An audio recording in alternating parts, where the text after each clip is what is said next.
ClancyPasta presents, I used to star in a children's television show, and I wish I had never discovered that I still have fans. Written by PeaceSim. Andy Warhol, or more accurately, a photographer working with him, said not too long ago that everyone will be famous for 15 minutes.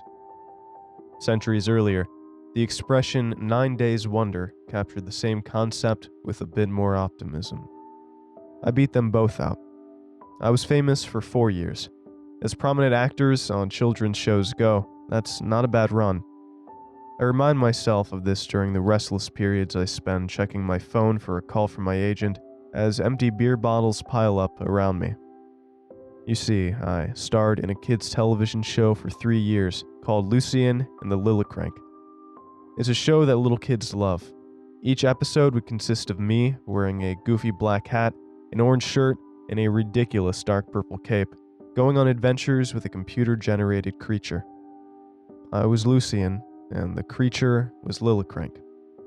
My character existed to connect the audience to the show through a human protagonist. I was chosen for the role because of my youthful face and my uncanny ability to endure grueling 15-hour shoots. Lillicrank resembled a sheep, but had wings that allowed her to fly around like a dragon. She looked fearsome enough to be cool, while also retaining a sense of cuteness. If you raised a kid in the last decade, you may have seen plush toys of her in stores. Anyway, Lillicrank would fly me around as we solved mysteries, visited magical kingdoms, and interacted with guest stars, all while teaching lessons to kids. At one point early in each episode, I would receive news that Lillicrank was needed somewhere, so I would call out for her, chanting, "The danger is real. This is not a prank. We need your help, Lillicrank." She wouldn't appear at first, so I'd turn to the camera and request the audience to sing along, and only then would she actually appear. Of course, this made for a sad spectacle in studio. I'd beg the camera to sing along, and even though nothing was happening, I'd pretend like an audience had spoken up with sufficient volume. But as our ratings indicated, hundreds of thousands of kids were following my instructions and were swept away by the appeal of me and the friendly dragon sheep. But I could always sense such success would be short-lived. Before long, the kids had moved on. The original audience had grown up and started to enjoy the books and movies from which we'd borrowed ideas, and the next generation of preschoolers had found fresher, newer shows to watch. Worse, even though Lucien and Lillicrank was cancelled 4 years ago, I was forever pegged as the guy from that kids show. Nobody else in the industry wanted to hire me because audiences would only associate me with that one character. At first, I found plenty of gigs performing at rich kids' birthday parties. I brought a prop blow-up Lillicrank that, with proper setup, would float briefly in the air, open its mouth, and appear to make some of its signature sounds with the help of a hidden stereo system. I'd wear an approximation of my costume from the show, with the waistband let out a little bit to account for the weight I'd gained, and put on a short sketch using a few props, and then just interact with the kids, telling some jokes and doing amateurish magic tricks. The kids often loved it, but the whole ordeal felt ridiculous to me. To make matters worse, on a few occasions, parents had hired me for parties for kids who they hadn't realized no longer liked the show, and the kids proceeded to pelt me with birthday cake and anything else at their disposal. But having failed to find any acting success elsewhere, I needed the money. So, I kept accepting whatever work I could find. I bring up all this backstory to explain what my life was like when I got a particular offer, one that raised red flags that would have caused anyone else to turn it down. The email arrived on a Sunday morning and asked for my services the next evening.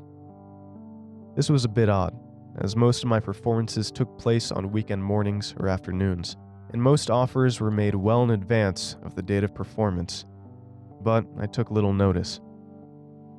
The writer, who did not include his or her name, offered me $5,000 for one of my live appearances at a house with a zip code that I vaguely recognized as being within a nice part of a suburb about an hour south of me. The mention of $5,000 for one performance obviously caught my eye. I usually only charged a couple hundred. Excitedly, I responded right away with my usual pretensions about having a busy schedule, but luckily, being able to work this appearance in due to a recent cancellation. I asked how I would be paid, if there would be a good power source, or if I needed to bring my portable generator, and how long my act should be. I got a response less than a minute later that read simply, "Cash. We will provide what you need, as long as necessary. Arrive at 8 p.m. I asked a couple follow-up questions, but received no further response. This was obviously not how the booking process usually worked, but ever since I dropped to being only one of dozens of clients to my agent, I've had to improvise. Still, it was odd being paid such a high amount in cash, and odder still to be appearing relatively late on a weeknight. Look, I get that going to a house alone at night is something no smart person should do, and the unusually large promised payment only raised additional suspicions. I thought about whether this was some elaborate plot to rob or kidnap me, but the location was in a safe part of town, and I wanted both the money and the reinforcement of the sense that I deserved it. So I spent Monday afternoon gathering my costume and props and drove out in the early evening. As my GPS brought me to a pristine residential neighborhood, I saw familiar sights of parents walking their dogs and kids played basketball in the streets. My GPS guided me through several turns until I was driving up a heavily wooded hill to another branch of the suburb. Finally, I saw the street I was looking for, Peakview Drive. The road took me slightly downhill to a flat elevated area with 7 or 8 additional houses arranged in a loop. Above the tree line, the descending sun left a red sky. The homes here were similar to the ones below, but a strange stillness gripped the cul-de-sac they surrounded. I parked my car in front of the address I'd been given, and when I got out, I took note of a general silence abated only by the whispers of a distant breeze. There were no parents, children, or pets, and certainly no idyllic white picket fences. The houses had undecorated exteriors and empty front yards.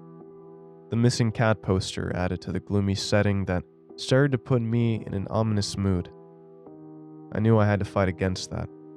I was about to put on an act that required me to be earnest and enthusiastic while wearing laughable clothes and interacting with props. This appearance would be like most, I told myself, with gawking kids circled around me and entertained by my performance. A white van then approached from the same direction I had taken and parked behind me. Oh great, I thought to myself. My kidnapper has arrived. Instead, a short, thin woman in a faded blue uniform stepped out. Her van showed that she was a plumber, and she carried an appropriate toolkit. She looked me over and smirked. "This your place?" she asked. "No," I said. "I'm just here as a hired performer." She laughed. "That explains the outfit." I tried not to act offended. "Yes, I suppose I look a bit silly, especially if you've never seen this She cut me off. "Got a call from the city to check out a potential water leak here," she said. "I've been running around doing jobs all day. Hopefully this one won't take too long, and I can get back home at a decent hour." She trudged past me and walked up to the front door. I finished putting on my costume, forced a cheery smile on my face, and carrying a large box full of props, followed her path. The colonial-style house before me seemed innocuous enough. It was plainly designed and no different from the homes I'd passed on my way up. On the second floor, several large windows jutted out. I saw odd specks of light in one, but when I squinted to look more closely, its blinds abruptly tightened. I knocked on the door. A woman opened it only a moment later. She was as tall as me and maybe in her mid-40s. Her sandy hair was slicked back, and she had clear, green eyes. "Lucian, at your service, ma'am," I called out, grinning. "If you can direct me to the right location, I can start setting up." "Come in," she said in a monotone voice. "Call me Stacy." As I stepped inside a hallway, I saw a staircase to a basement that the plumber had begun to descend. "Good luck, Magic Man," she said, winking and twirling a ring of keys Stacy must have given her as she walked out of sight. "A most unpleasant surprise," Stacy said as she motioned me toward a door at the end of the hallway. "The plumber?" I asked. She said the city sent her. It's probably a good thing. Stacy didn't respond or even look in my direction. We passed a compact, clean-looking kitchen as we continued down a long, wood-lined corridor. "Your email didn't give me a lot of details," I said, "and I was hoping you could answer a few questions." She interrupted as she opened the door. "Set up on the stage. You will come when you are ready." Before me was an elevated platform surrounded by fancy seats arranged into neat rows. I hadn't imagined that this house could contain a formal auditorium like this. How many kids were going to be here? It looked like there was enough seating for several dozen, at least. I heard the door close behind me and noticed that Stacy was gone. This all made me feel odd and uncomfortable. Stacy had been uninterested in me or my questions. Usually there were dozens of children noisily running around any home or backyard where I was about to perform. But today, I hadn't seen anyone aside from Stacy and the plumber. The whole house had been totally silent since I arrived, and it isn't exactly common for a house to contain a room this large. I wondered, too, in what sort of situation would enough kids attend to fill it up on a Monday night? But I was already here, an hour from home and with my costume and gear, so I decided to go ahead with the performance. No matter how badly things went, I would drive off $5,000 richer, and that was all the motivation I needed. I set up the Lillicrank props, both the blow-up version that could make sounds and the plush version I would let the kids pass around at the end, and the speaker system. The last thing I needed to do was plug the speaker system into a power outlet. As I did this, everything around me turned pitch black. My eyes slowly adjusted to the darkness, and I started to discern lights in the distance. My heart trembled at the sight before me. Dozens of pairs of striking, luminescent green eyes lit up where the seats should be located. It was like being watched by the glowing eyes of animals, eyes that never blinked. Suddenly, the green eyes faded out of my vision as a blinding bright light enveloped the stage. My own eyes had to readjust, and once they did, I could see the stage before me well, but the audience and their striking eyes were shrouded in darkness. "Start," said Stacy firmly. Her green eyes caught my attention more than they did before. I panicked. Everything around me felt so wrong. What was going on? What children have glowing eyes, and why were they all the same color? My mind ran through excuses I could say to leave. Money be damned. I could claim I felt sick, or even that I had stage fright. Whatever it took, I wanted to get out of that house. "Now," Stacy said. I could see the green eyes emerging again from the darkness. They cast a stronger color than before. They were somehow getting brighter, angrier. I said, "Now." The dozens of eyes now transitioned from green to a hot, fiery orange. I sensed that an undesirable outcome awaited me if I failed to perform. I delved within myself for the earnest spirit that landed me the job on the show and, mustering my strength, put on a smile and started my routine. As soon as I started playing my character, the luminescent eyes faded from orange to green, and then they receded again into the darkness. For the first few minutes of lighthearted jokes and magic tricks, I heard no response from the audience. Aside from Stacy, who sat close by and half illuminated by the stage light, I felt like I was performing to a totally empty room. Finally, it came time for me to call in Lillicrank. I yelled out the key phrase. "The danger is real. This is not a prank. I need your help, Lillicrank." I then looked at the audience and asked for them to chant the rhyme with me.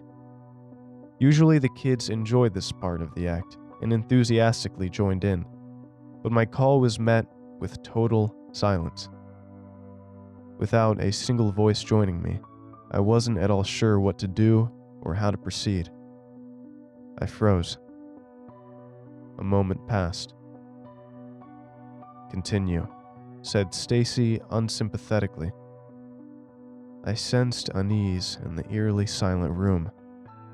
Behind Stacy, I saw the rows of eyes light up once more. "Continue," Stacy repeated.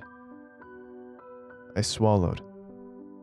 Taking a deep breath, I whispered to her, "They have to repeat the rhyme with me."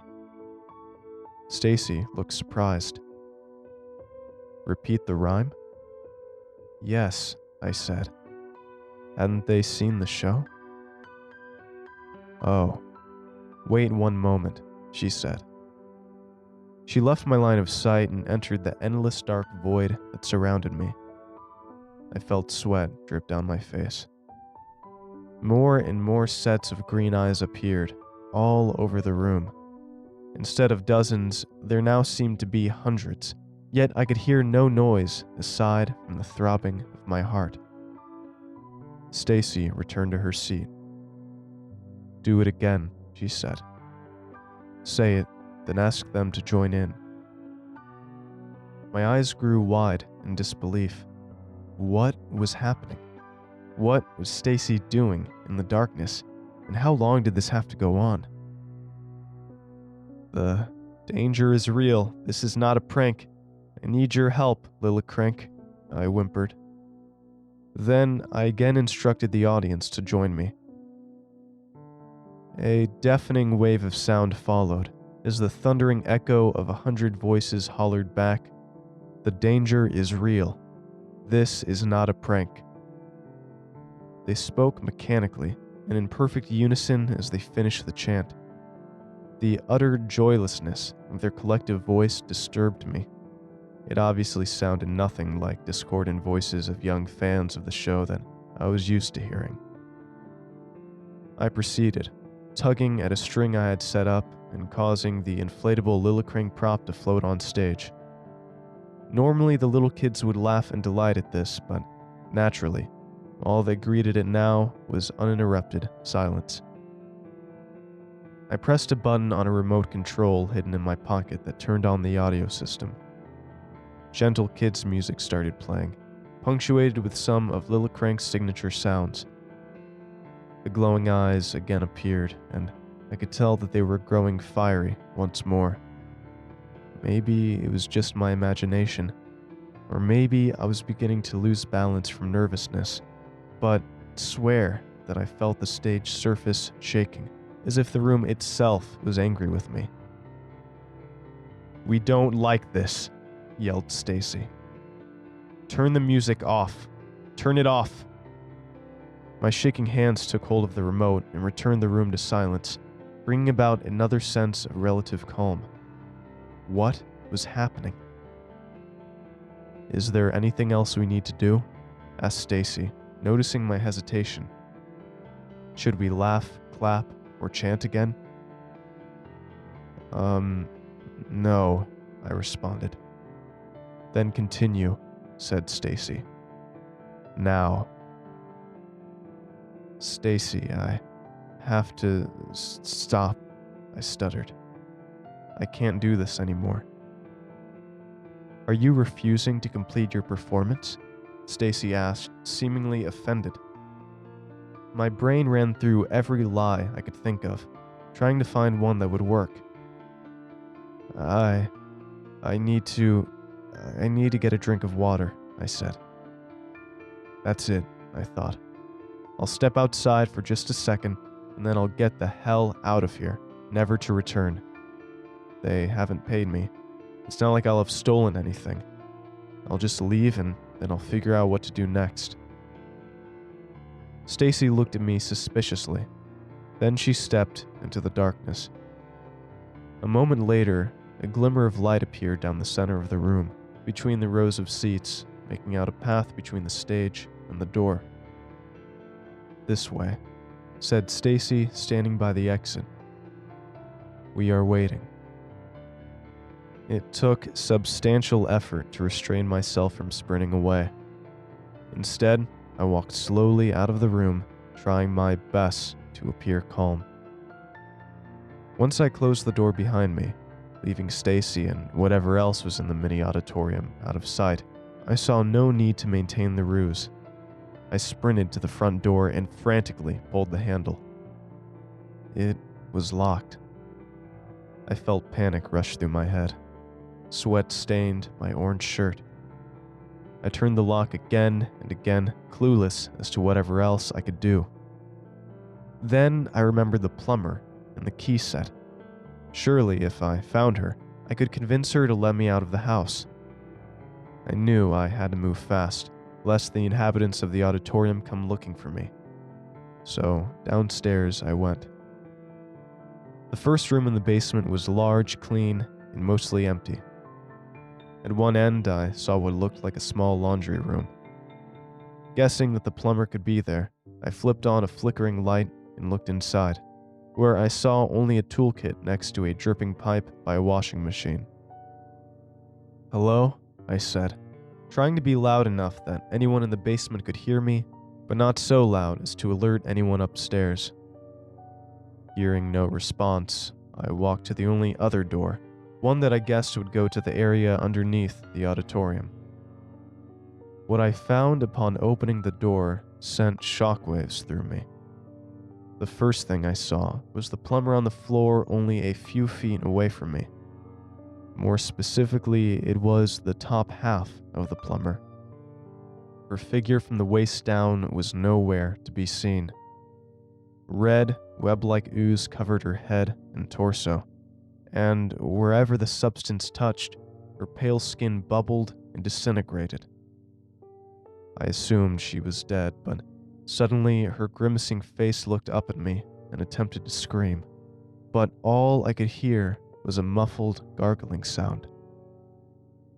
Suddenly, a strand of gelatinous ooze expanded into her mouth and rapidly tightened, and whatever tiny bit of life remained in the plumber faded as her head collapsed onto the floor. I felt myself about to belch, but transfixed in horror, looked behind her. The sentient web-like structure filled the whole room. Tendril-like appendages stretched up to the ceiling and moved in no ascertainable pattern. Beneath them, scattered throughout the room, were bones, mostly human bones, as far as I could tell. It resembled a crypt or an ancient mass grave. "Looking for me?" I heard a female voice behind me ask. The sound, which I quickly recognized, shook me so deeply I felt convinced my life was about to end. I turned around to see the same plumber standing upright and seemingly unhurt. But something about her was different. She now had striking green eyes that cast a slight glow. "You are supposed to be teaching the children," she said. I got lost," I said. Impulsively, I backed up. I heard a crunching sound and glanced down to see that I had stepped on the hand of the plumber. Not the plumber before me, but the plumber I had just seen being devoured by the web-like substance. The hand shriveled up and collapsed beneath the weight of my foot. "You aren't supposed to be here," the plumber said, edging closer to me. "Not yet." I winced suddenly as an incredible feeling of pain shot through my body. A sharp pink tendril had shot into my ankle. I saw blood spill out on the floor as I yanked my foot away and shook the tendril off. The plumber lunged at me, but at that moment, I was already shifting my weight towards her to get away from the tendril. Deftly, I crouched and dived to where the plumber had just been standing, narrowly dodging her as she flew over me. I looked behind me and saw the plumber land on a layer of the web, on top of her other body. She screamed in pain as the tendrils held her down and the pink web encased her, tearing through her skin in a checkered pattern. Next to her, I began to see a new, bubbly figure form in a puddle of pink goo next to her. The slimy substance changed color, coalescing into a human shape, a shape that donned a gray uniform. I knew better than to wait any longer. Ignoring the pain, I looked around again for the key set and spotted it at last behind the toolbox in the laundry closet where I had missed it earlier. I grabbed the key set and hobbled up the stairs, never looking behind me. When I reached the front door, I frantically began the process of finding the right key to unlock it. After the first key didn't work, I dropped the chain to the ground in my nervousness. Picking it up, I chanced to glance down the hall, but no one was there, and the door remained shut, but I wasn't sure how much longer it would stay that way. I tried different keys until I finally found one that worked. The pain in my ankle continued to assert itself, but I had too much adrenaline in me to care. Pulling the door open, I hurried outside. The cul-de-sac was no longer vacant. It was filled now with children. They all had the same phosphorescent green eyes that shined in the darkness of the evening. The kids weren't running around and playing, just standing still, engaged in expressionless observation of me. I felt a strong hand grip my shoulder from behind. "You can't leave now," said Stacy. I tried to rush away, but Stacy's hand held me firmly. I turned and shoved her. She hit the ground. I didn't think she landed too hard, but she lay totally still for a moment, as if seriously hurt. The eyes of the children around me began changing once again from green to fiery orange. Meanwhile, Stacy's body started contorting. It convulsed and, as she stood up, took an entirely inhuman, twisted form as her neck stretched to an impossible length and drooped down her side, leaving her head and its fiery eyes dangling as she stumbled forward at me. I ran to my car as fast as I could and climbed inside. The children now were all moving towards me, slowly and steadily. "The danger is real," they chanted again and again in unison. "The danger is real. The danger is real." The pace of their words and the movement increased. In my rearview mirror, I caught a glimpse of one of the children with what appeared to be sharp, cat-like teeth emerging from his mouth, and he shrieked in anger at me. Behind him stood the plumber again, unhurt and with orange eyes burning fiercely in my direction. After turning the car on, I floored the accelerator. When I reached the stop sign at the end of the street, I could still hear the chanting behind me approaching. I sped through the rest of the suburb and drove for hours on the interstate in no particular direction before I calmed myself down enough to seek medical treatment and contact the authorities. When I returned with the police the next day, what I found matched the information the officers had provided me, information I had frantically rejected as impossible and untrue. The houses along the cul-de-sac on Peakview Drive were vacant. Construction had finished in this area, but the houses had not yet gone on sale. When I arrived, the house where I had only 12 hours earlier endured a horrifying experience now bore little resemblance to how I remembered it. In fact, there was no door at the end of the main hallway, much less an auditorium beyond it. Further, the basement lacked a room directly underneath where the auditorium had been. The room where I saw so many bones, as well as some kind of amorphous creature devour a woman twice, was simply gone. And to further impede my efforts to get the police to believe my story, the plumber appeared to be in perfectly good health. The city water authority confirmed that it sent her to fix a mild water leak in the basement of the house, and she reported back to work the next morning without any issues. The police also dismissed my claim about hundreds of sets of bones, citing that no such number of people had gone missing. For a little while, I believed the words of the police, that I had suffered some kind of breakdown, imagined the whole thing, and cut my own foot by accident. I was asked many questions about substance abuse. After multiple drug tests turned up negative, the police let me go, and the wound in my ankle healed up after a few weeks. But deep down, I know what I saw. Whatever it is, it replaces people, and it's learning to get better at it. Having never recovered the props I brought to that house, I finally dropped my act and embarked on a new career. I've lost weight and improved my well-being. But the memories have never fully faded, and they came to a forefront this afternoon. 2 teenagers knocked at my door, handing out flyers warning about the dangers of local deforestation and encouraged me to attend an upcoming fundraiser. I could barely make out a chubby, washed-up-looking man in a car outside, presumably a parent who dropped them off. As I took a flyer from the hands of one of the teenagers, I noticed an unmistakable green glimmer in the teenager's eyes. "The danger is real," he said with a smile.